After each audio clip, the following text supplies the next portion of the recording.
Jadi ya, berdasarkan pengamatan dan yang lainnya bisa kita simpulkan yang namanya alur atau alur dalam pernikahan itu punya 3 alur. Punya 3 alur. Yang pertama masa-masa bulan madu. Di masa-masa bulan madu ini semangat yang ada adalah semangat melayani pasangan. Semangat istri melayani suami, semangat suami melayani istri. Kemudian ada fase yang kedua. Fase di mana semangatnya sudah tidak lagi hanya melayani, namun juga plus menuntut pelayanan. Menuntut untuk juga dilayani. Maunya saling. Kalau di awal-awal nikah itu saling itu tidak dipertimbangkan. Karena cinta yang masih menggelora gitu. Nanti setelah kemudian 1 tahun 2 tahun pernikahan, maka keadaannya menuntut saling. Istri ya saya melaksanakan pelayanan kepada suami, namun suami harus perhatian dengan saya. Suami juga keinginannya demikian.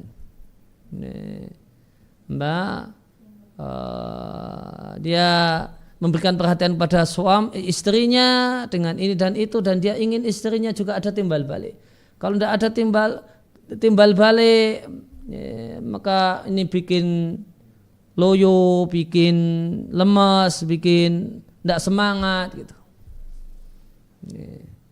Dan kondisi yang terbaik adalah kondisi yang kedua.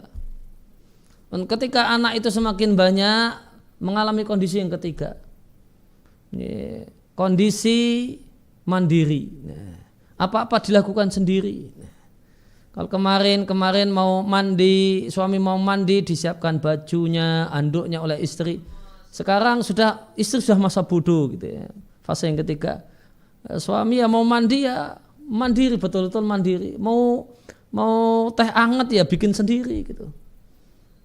Istri juga demikian. Suaminya juga sudah kurang peduli dengan istrinya. Sudah kurang peduli dengan istrinya. Istrinya apa-apa sendiri, kemudian apa-apa, kemudian kalau dulu pas di awal nikah mau belanja diantar dan sebagainya, sekarang sana pergi sendiri, sudah bisa naik motor dan sebagainya.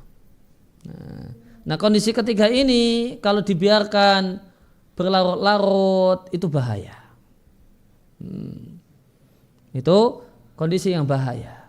Harus segera kembali sadar dan kembali ke kondisi. Ini kondisi yang kedua. Dan di kondisi ketiga ini tadi, maka sebagaimana tadi kita baca di tafsir Fathul Qadir, hilang itu syafaqah. Kasih sayang suami ke istrinya kurang atau bahkan hilang, dan kasih sayang istri kepada suaminya juga demikian. Maka ini patut disadari, ini kondisi yang tidak baik. Ini kondisi yang tidak baik, bareng-bareng untuk kembali ke kondisi sebelumnya. Semangati diri untuk kemudian melihat hanya sisi-sisi positif dari pasangan. Suami hanya melihat sisi positif istrinya, istri juga melihat sisi positif dan kelebihan suami, insya Allah akan bisa kembali jatuh cinta. Nah.